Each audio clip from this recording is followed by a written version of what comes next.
Tapi pemimpin yang ilahi, perkataannya itu perkataan hidup. Perkataannya merestorasi, membangkitkan. Pemimpin yang ilahi berjalan dalam integritas. Integritas akan membawa damai sejahtera. Pemimpin didik anak, gembalakan jemaat, mimpin sel group, yang selalu dibutuhkan adalah konsistensi, faithful sampai akhir.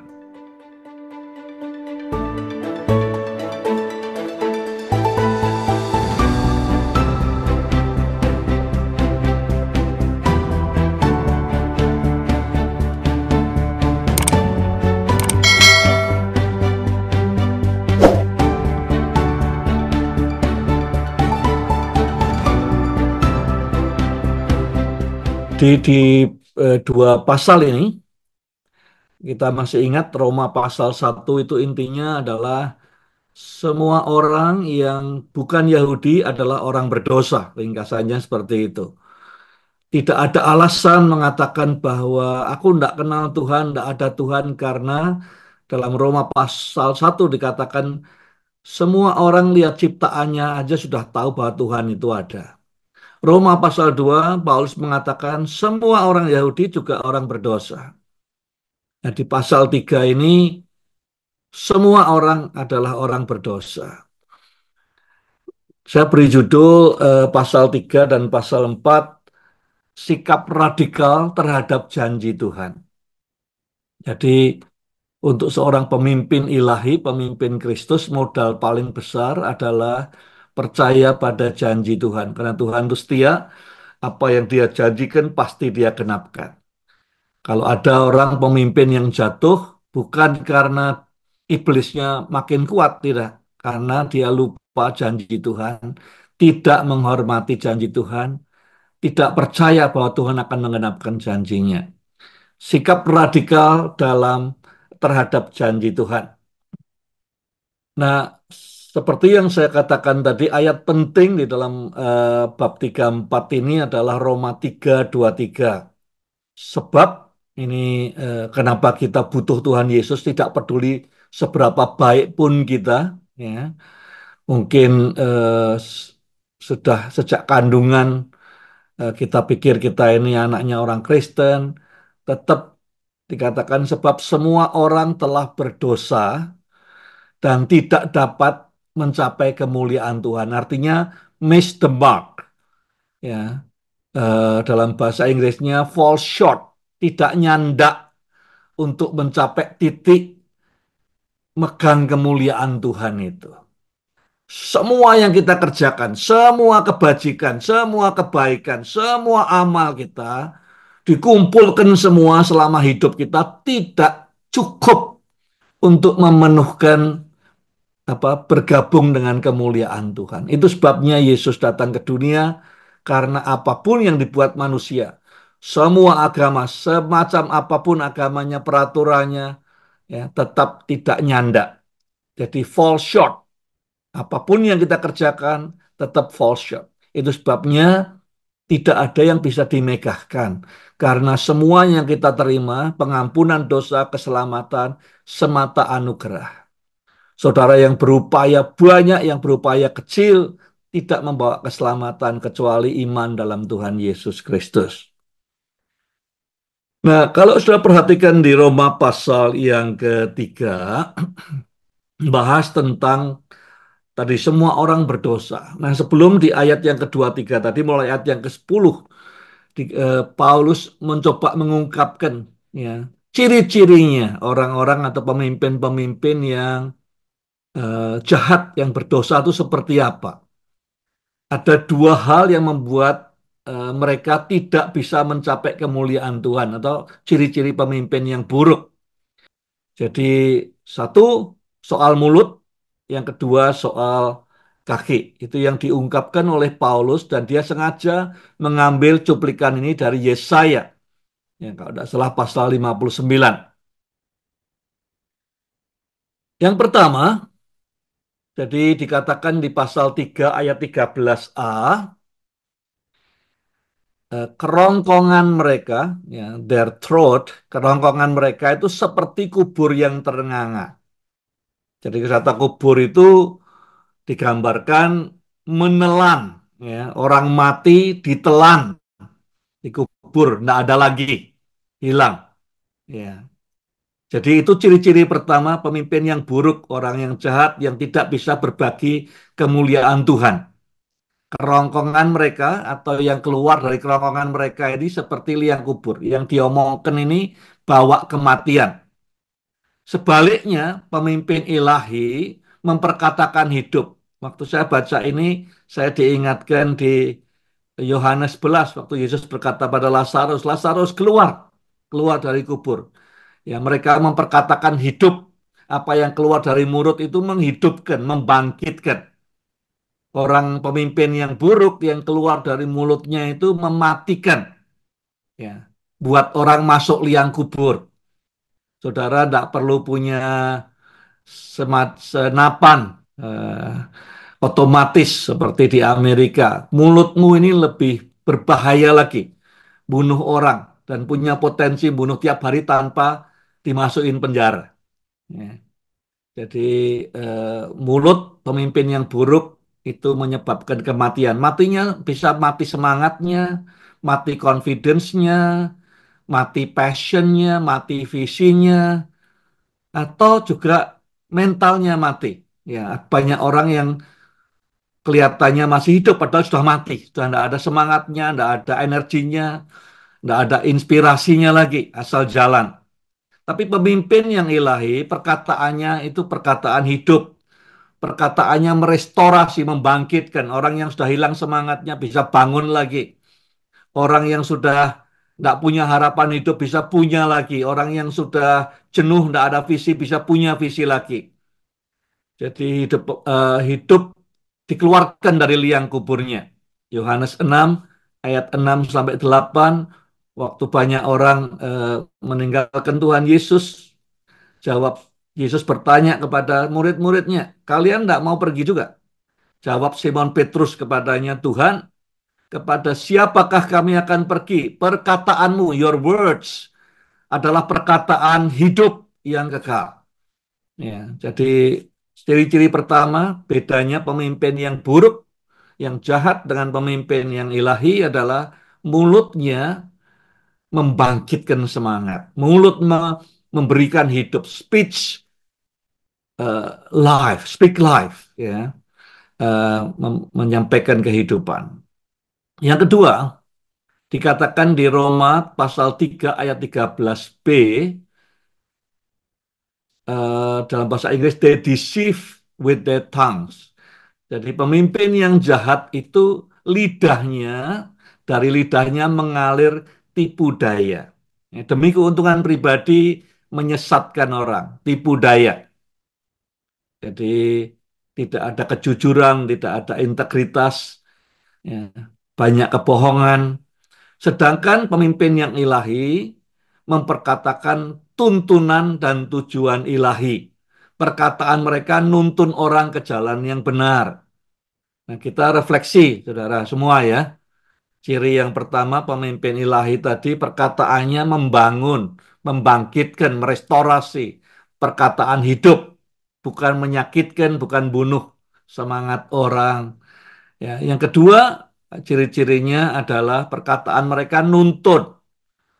Kita ngomong, orang ketemu directionnya, tujuan hidupnya. Sedangkan pemimpin yang buruk, dia menyesatkan.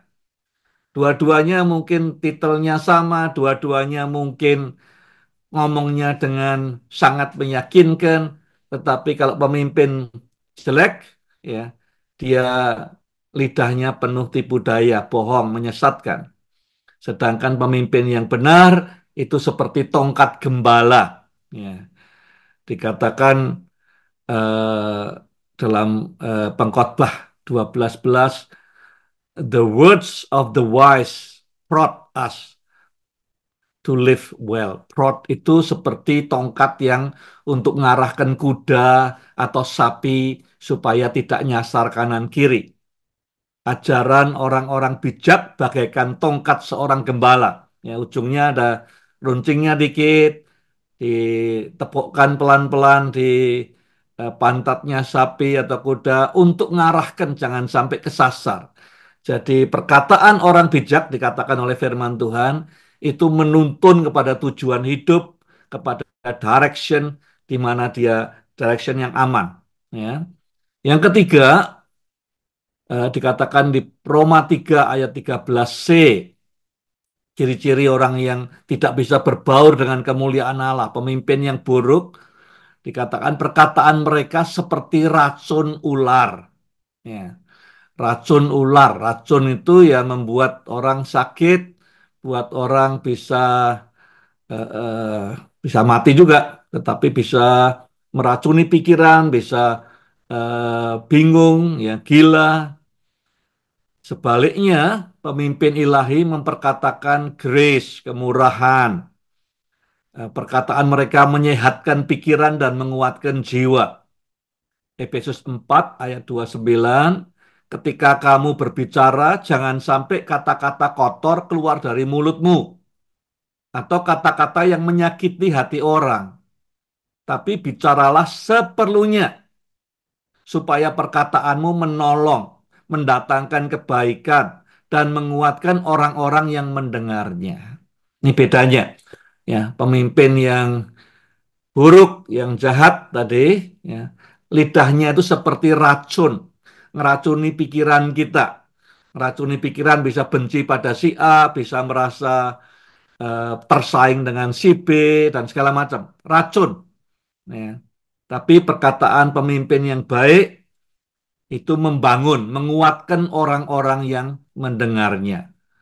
Nourishing, word-nya itu menguatkan, ya, memberi makanan yang sehat buat yang mendengarkan. Yang keempat, dikatakan di pasal 3 ayat 14, ya, orang-orang yang tidak bisa berbaur dengan kemuliaan Allah, pemimpin yang buruk, mulut mereka penuh sumpah serapah dan kepahitan, bitterness, artinya tidak bisa ngampuni orang.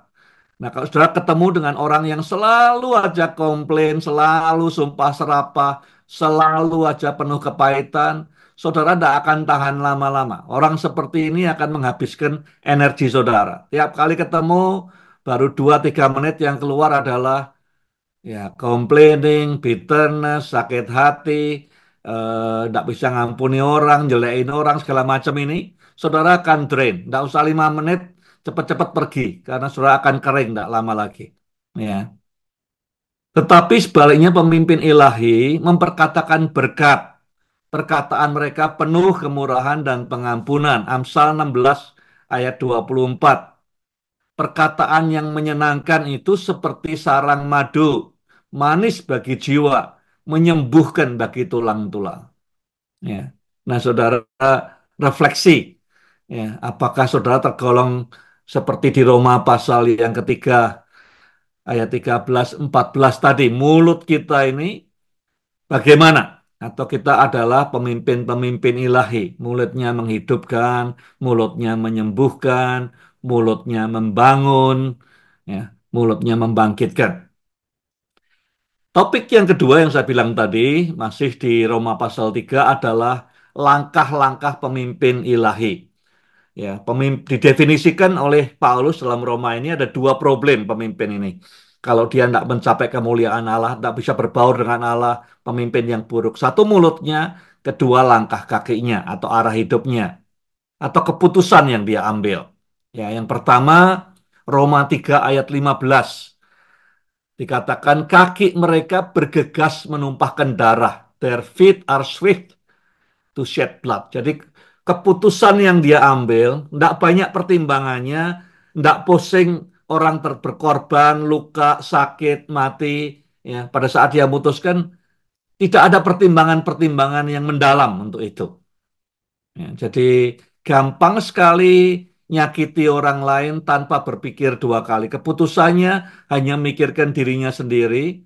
Orang lain sakit, orang lain susah, orang lain menderita, tidak ada dalam monitor kita sama sekali. Terlalu gampang ya menyebabkan sakitnya orang. Sebaliknya pemimpin yang ilahi berdiri untuk melindungi orang yang lemah.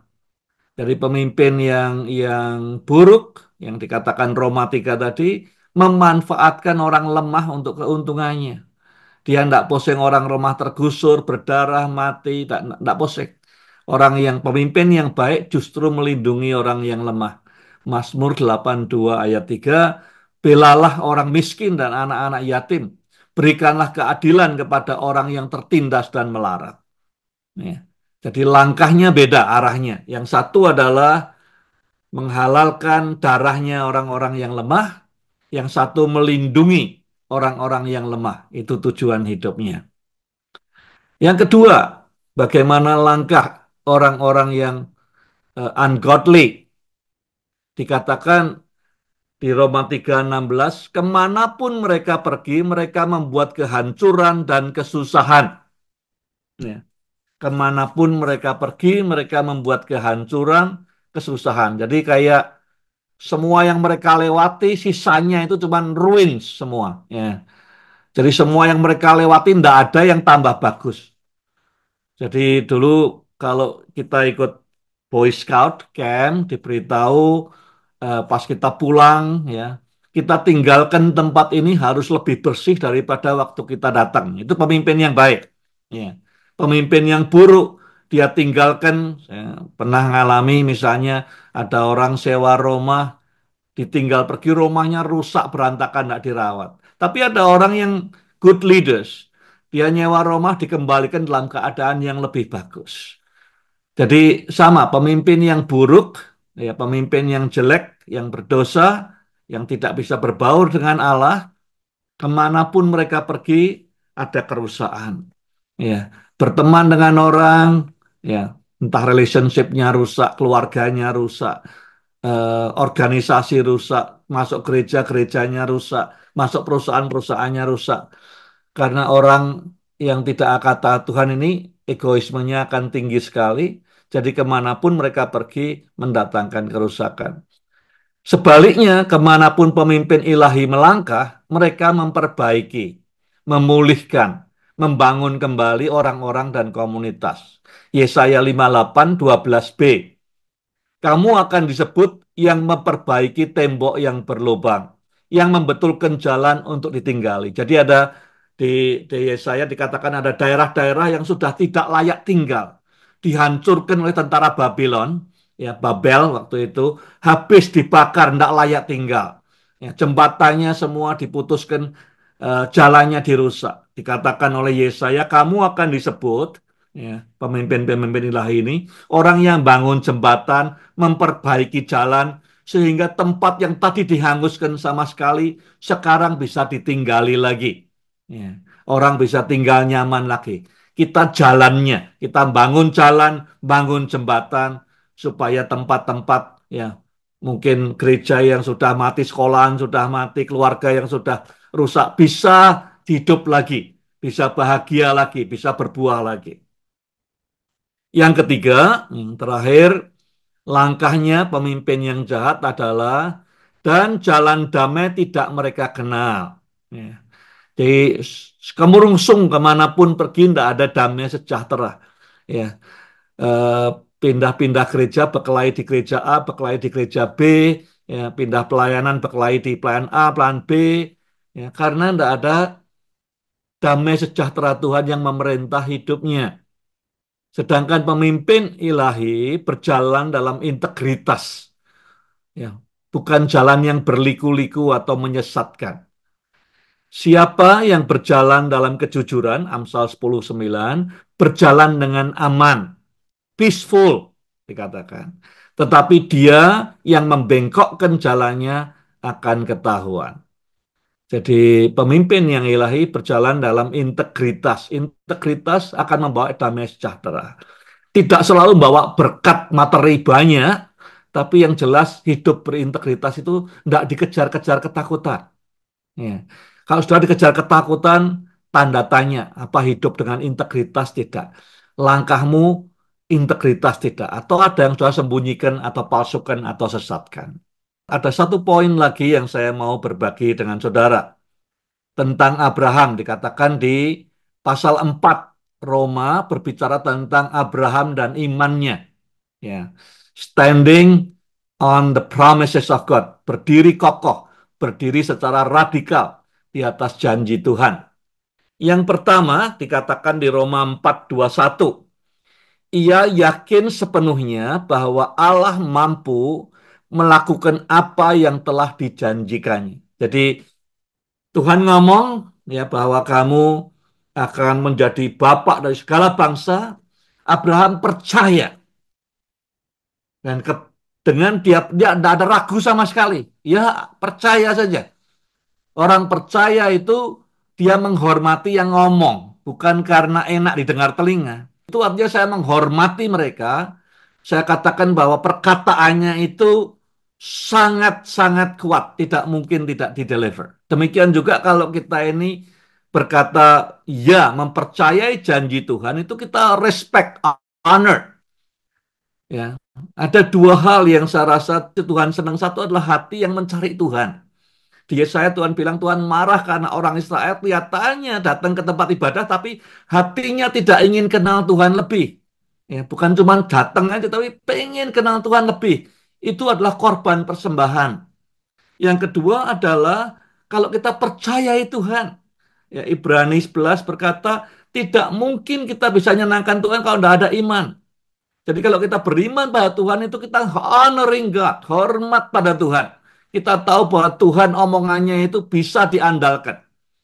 Kalau saudara misalnya dengar janji orang terus saudara bilang ah digenapi syukur ndak syukur, saudara menghina dia. Artinya omongannya ndak ada harganya. Ya. Jadi Tuhan cari orang seperti Abraham yang honoring God, perkataannya itu 100% tidak diragukan. Dan itu Tuhan senang, itu persembahan kita, iman kita. Yang kedua, konsistensi. Ya, poin pertama, take God at His word. Pegang perkataannya, nggak usah tafsir kenapa-apa, pegang apa adanya. Ya, percaya itu honoring God. Yang kedua, konsistensi. Dikatakan di Roma 4:19, karena umurnya kira-kira 100 tahun. Jadi Abraham tetap konsisten, dia nunggu sejak umur, janjinya mungkin sekitar umur 75 tahun waktu itu, ya, atau mungkin sebelumnya. Dia nunggu sampai 100 tahun baru dapat anaknya si Ishak. Ya, Abraham tetap konsisten. Jadi yang kedua, yang penting kita belajar dari Abraham, satu adalah pegang his word as is, ya, seperti apa adanya. Yang kedua, be consistent.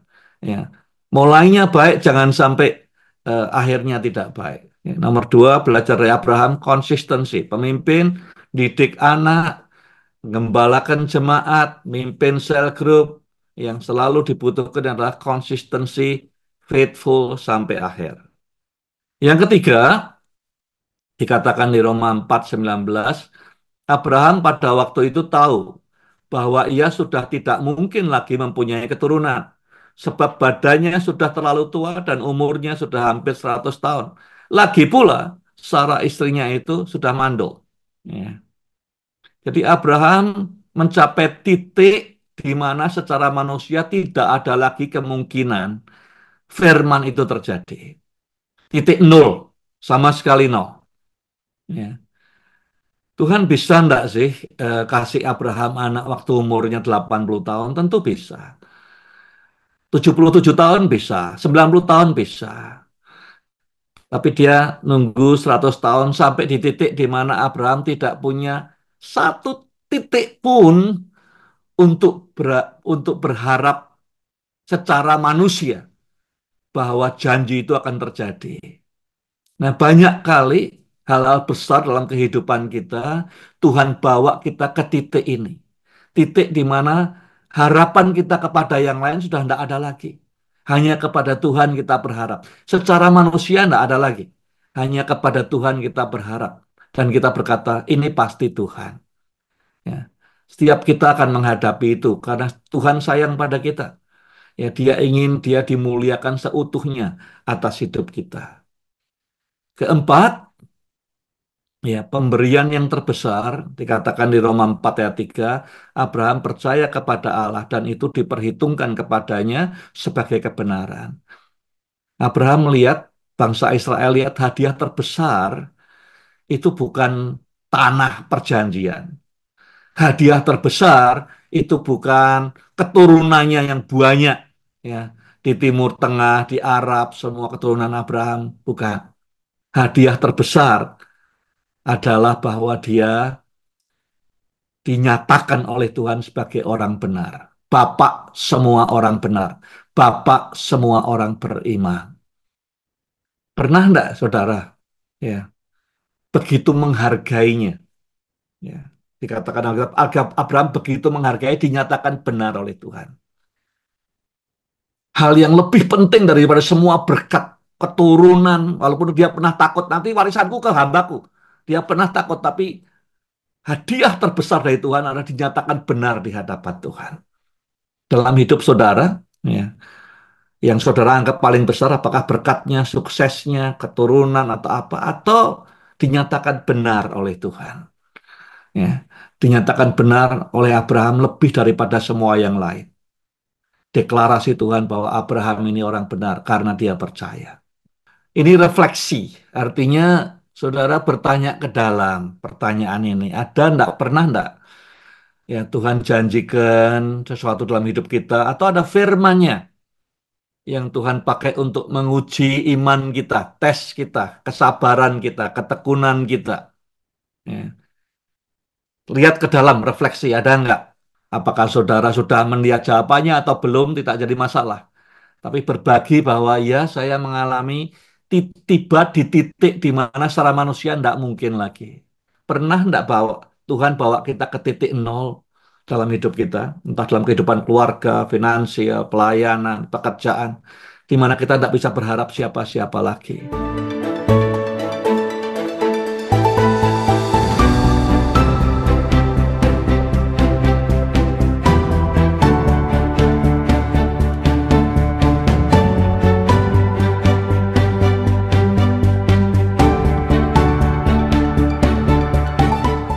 Saya beri judul Leading by Grace atau memimpin dengan anugerah. Nah, seringkali kalau ada orang di dunia kepemimpinan dengar ini, kadang-kadang mereka pikir, leading by grace ini kan soft, ya lemah, artinya tidak tegas, sampai kapan grace-nya dan segala macam. Tapi beda, apa yang saya mau sampaikan bukan tongkat atau carrot cara memimpin yang lembut atau memimpin dengan keras, bukan itu, ya. Tapi leading by grace itu adalah sikap hati kita yang kita pelajari dari Roma 3 dan Roma 4 sebentar ini.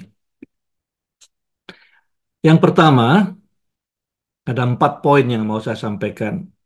Dikatakan di Roma 4 ayat 7 dan 8. Kutipan tentang Raja Daud. Ya. Berbahagialah mereka, ini Daud yang ngomong. Daud itu raja, menurut saya raja terbesar. Bukan yang paling berhikmat seperti Salomo, tapi menurut saya raja terbesar yang menyatukan semua Israel adalah Raja Daud. Dia berkata, berbahagialah mereka yang diampuni kesalahan-kesalahannya dan yang ditutupi dosa-dosanya. Berbahagialah manusia yang kesalahannya tidak diperhitungkan Tuhan kepadanya. Jadi sebagai seorang pemimpin ilahi, mimpin dengan anugerah, sumber kebahagiaan terbesar. Kalau lihat Daud ya, bukan kesuksesannya menang perang terus, bukan saat dia mengalahkan Goliat, ya, bukan pada saat dia memperoleh banyak kekayaan dari bangsa-bangsa lain, bukan pada saat dia bisa menciptakan demikian banyak mazmur. Dikatakan kebahagiaannya terbesar adalah pada saat kesalahannya tidak diperhitungkan Tuhan. Pada saat dosa-dosanya ditutupi, diampuni oleh Tuhan. Nah, kita refleksi dalam hidup kita nih. Apakah itu menjadi sumber kebahagiaan kita terbesar? Apakah kita melihat kebahagiaan terbesar kita adalah sukses? Ya, apakah kemenangan, apakah kekayaan, ataukah gelar atau achievement? Daud, dia bisa bilang sukacitaku adalah waktu menang perang, sukacitaku waktu sukses. Tapi dia bilang sukacita terbesarku, kebahagiaan terbesarku waktu aku sadar dosaku diampuni. Nah, kalau kita itu seringkali take it for granted, kita nganggep remeh pengampunan Tuhan, itu biasanya kita juga nganggap remeh dosa. Ya. Orang yang tidak menghargai betapa mulia, betapa besar anugerah pengampunan Tuhan itu, kalau itu tidak bisa membuat kita bahagia, biasanya kita gampang berbuat dosa. Ya. Jadi kalau kita nganggap remeh, karya Tuhan terbesar itu apa sih? Dia mati di kayu salib untuk apa? Ngampuni kita. Tapi lucunya kadang-kadang pengampunan yang kita terima ndak pernah mempercikkan rasa bahagia dalam hidup kita. Kita bahagia karena yang lain-lain. Kalau Daud ini betul-betul orang yang melekat di hatinya Tuhan. Yang buat dia bahagia apa? Diampuni oleh Tuhan. Coba kita set lagi hidup kita. Bahagia enggak kita tiap hari diampuni oleh Tuhan? Atau kita anggap ya sudah memang Tuhan kewajibannya ngampuni kita. Ya, atau kita merasa dosa kita enggak terlalu besar sehingga enggak terlalu bersyukur kita pada Tuhan. Daud pemimpin leading with grace. Ya, yang paling buat dia bahagia, sumber kebahagiaannya, sadar dosanya tidak diperhitungkan Tuhan. Kalau kita bisa nangkep ini saja, saudara, hidupmu bahagia. Ya, bukan sukses, bukan nama besar, bukan follower terbanyak, bukan. Tetapi sadar tiap hari, dosa kita diampuni itu anugerah terbesar, hadiah terbesar, pengorbanan terbesar, harga terbesar yang pernah dibayar oleh manusia. Yang kedua, dikatakan di Roma 4:20. Tapi terhadap janji Allah, ia tidak bimbang karena ketidakpercayaan. Malah dia diperkuat dalam imannya dan dia memuliakan Allah. Sumber kekuatan terbesar ya, dari seorang pemimpin yang leading with grace itu sadar bahwa God is always there. Ya, berapa kali Abraham mungkin merasa tidak kuat. Kadang dia berkata pada Tuhan, dia bilang, Tuhan sudahlah, biar Ismail aja diakui sama Tuhan, sudah. Ya, sudahlah. Ya. Tapi Tuhan di saat seperti itu dia datang menguatkan imannya Abraham. Jadi sumber kekuatan yang terbesar adalah kesadaran bahwa God is always be there. God will always be there. Ya, bersama kita. Dia tidak sekedar, oke Abraham, aku benarkan imanmu terus dia tinggal pergi, tidak. Ya, dia tahu Lazarus sudah mati. Ya, harapan sudah tidak ada lagi. Kadang-kadang kanan kiri semua orang mengatakan eh, tinggalkan. Tapi kesadaran Abraham bahwa Tuhan selalu ada di sana, siap untuk menguatkan dia kapan dia perlukan. Tuhan selalu ada di sana, di tengah perjalanan iman ini, Tuhan menguatkan iman Abraham. Ya. Janji Tuhan dikatakan di Roma 4:20, malah dia diperkuat dalam imannya. Yang ketiga, the greatest weapon, ya, senjata kepemimpinan yang paling ampuh itu kerendahan hati. Roma 3 ayat 27. Ya, jadi apa yang bisa menjadi kemegahan hati kami sudah disingkirkan semua, tidak ada. Ya. Nah, kalau kita punya sesuatu yang kita megahkan, kita gampang dihancurkan oleh iblis. Ya, misalnya kita bermegah atas kepintaran kita, kita bermegah atas amal kita bermegah atas eh, apapun yang kita bisa bermegah untuk keselamatan ini, maka itu akan jadi sasaran empuk buat iblis menghancurkan kita. Cuman Paulus berkata, apalagi yang kita bisa megahkan, tidak ada lagi. Semua yang kita usahakan tidak mencapai standarnya Tuhan. Dengan tidak ada dimegahkan, yang bisa dimegahkan hanya anugerah Tuhan. Bahwa aku tidak mampu. Senjata terbesar dalam kepemimpinan untuk membawa kepada impact yang terbesar adalah humility. Pada saat kita merunduk, ya, serangan iblis semua tidak ada yang kena sasaran, semua lewat di atas kepala. Orang-orang yang congkak, yang tinggi hati, yang percaya diri berlebihan, ya, gampang terkena. Apa yang dibangga-banggakan atas keselamatannya itu yang gampang ditembak oleh iblis. Humility, tidak ada lagi yang jadikan boasting. Ini semua anugerah Tuhan. Yang keempat, ya, the greatest leadership voice atau communication. Ya, suara dari seorang pemimpin, komunikasi seorang pemimpin yang paling kuat, yang paling keras didengar itu empathy. Ya. Komunikasi kepemimpinan yang paling keras, paling kuat suaranya, didengar jauh adalah empathy. Berdiri bersama orang-orang yang saudara pimpin saat mereka di tengah pergumulan yang berat, tersakiti, frustasi dalam perjalanan hilang harapan. Ya, empathy, ya, itu voice leadership yang luar biasa, gaungnya sampai kemana-mana. Jadi empat hal ini eh, yang bisa menolong saudara melewati perjalanan iman. Yang pertama, saudara berbahagia, bersyukur, ya, celebrate karena pengampunan dosa tiap hari. Eh, Dosamu diampuni, dilupakan Tuhan itu kebahagiaan terbesar, kata Daud. Kedua, keyakinan bahwa sepanjang perjalanan Tuhan tidak meninggalkan. Dia akan selalu ulurkan tangan pada waktunya, pada saat dibutuhkan. Seperti yang dibuat untuk Abraham. Yang ketiga, jalur yang aman, jalur rendah hati. Ya, tidak ada yang dibanggakan kecuali anugerah Tuhan. Dan keempat, empathy.